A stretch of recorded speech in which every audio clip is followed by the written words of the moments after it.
কই গেল গো বৌদি? এই তো। হ্যাঁ গো, হাঁপিয়ে গেছি নিচ থেকে আস্তে আস্তে। কালকে ফোনে বলছিলে না তোমার হাঁটুর ব্যথাটা বেড়েছে? আমার শাশুড়ি একটা জেল মাখিয়ে নাও। হ্যাঁ, পুরো ম্যাজিকের মতন কাজ করবে। প্রত্যেকদিন রাত্রে মেখে শুয়ে পড়বে।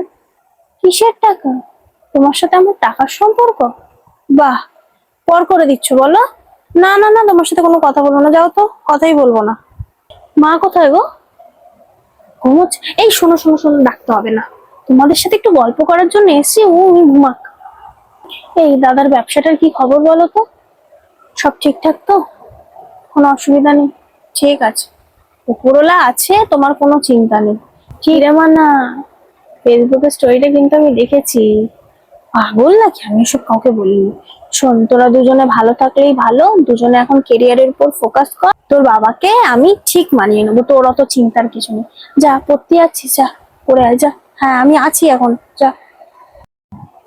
কার সাথে আবার লুকিয়ে লুকিয়ে কথা বলবে? এখনকার দিনের মেয়েরা একটু আধটু কথাবার্তা বলে, বন্ধু বান্ধব থাকে।